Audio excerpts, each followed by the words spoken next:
I think if you want to talk about schools in the SEC, they're going to be hurt the most by it. I A&M. think, huh? Did you Texas say A&M. Vandy? Texas A&M. I think A&M's hurt by it, but I think the school hurt the most by it is Auburn.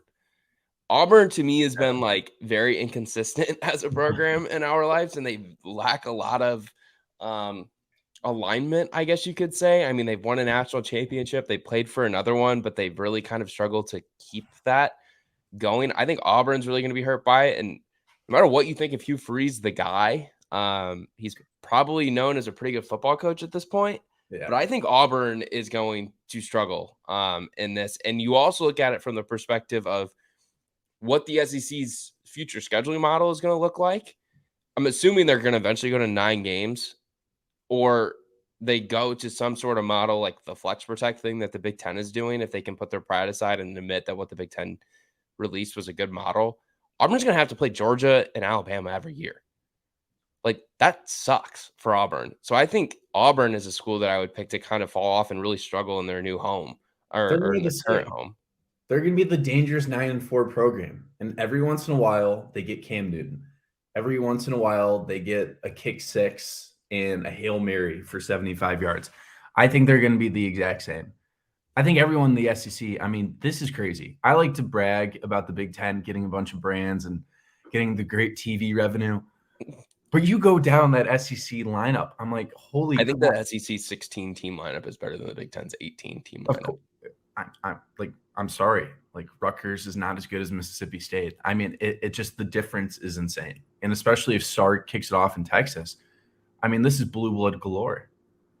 It is. And I think that that's what makes the SEC really exciting to think about in the future. And you talk about like the media rights distributions and everything, right? Like, I don't think it matters too much to SEC. Like, if they wanted to No. expand it to 18, they very well could. I just don't think they have an interest in doing it. Greg Sankey has said as much, and I think he wants to figure out if 16 works for them before even considering going to 18. And it also seems like if the SEC does expand again, it's going to be to new markets and new states that they're not currently in, like Florida State or South Carolina. I think everyone kind of thinks that they just make a lot of sense in the SEC, but it seems like the SEC kind of wants to expand territory.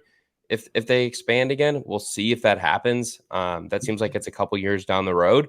But another school in the SEC that I think is going to be hurt by Texas and Oklahoma joining the conference. You said Texas A&M. I agree with that one a lot. I think that that might be the singular best answer, considering Texas has always kind of viewed them as like little brother, and Texas has really dominated that rivalry. And I think A&M's really been able to use the 3 letters across their chest, meaning more, pun intended there, when directly recruiting against Texas for the last decade. And I think Texas is going to have more success directly recruiting against A&M now that they're both in the SEC again, because quite frankly, kids want to play in the SEC. Kids want to play in the best conference, and it prepares you You want best to for go to the the NFL. NFL.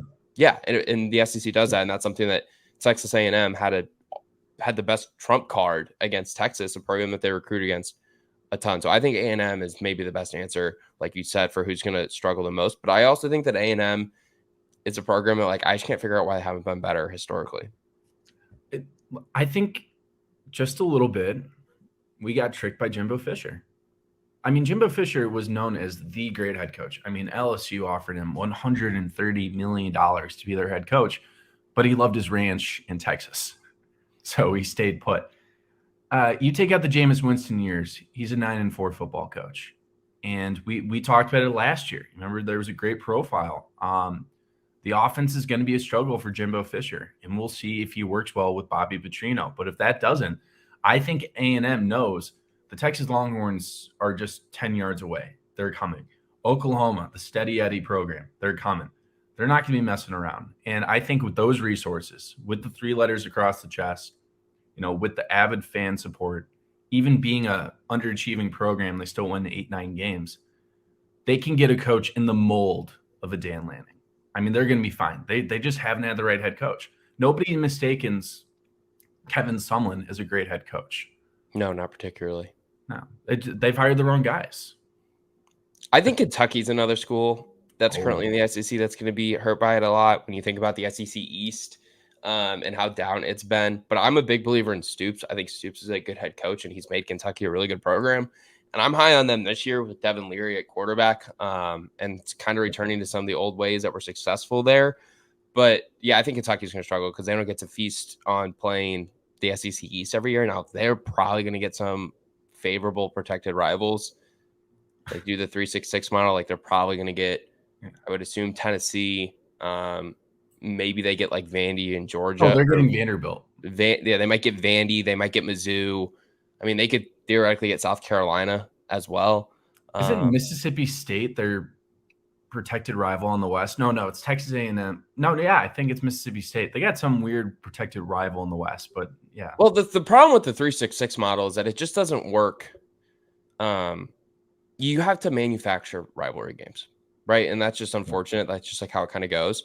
But we'll see if the SEC even expands to a 9-game conference schedule. I mean, they still haven't announced or a plan to do that yet. So that's all kind of unknown.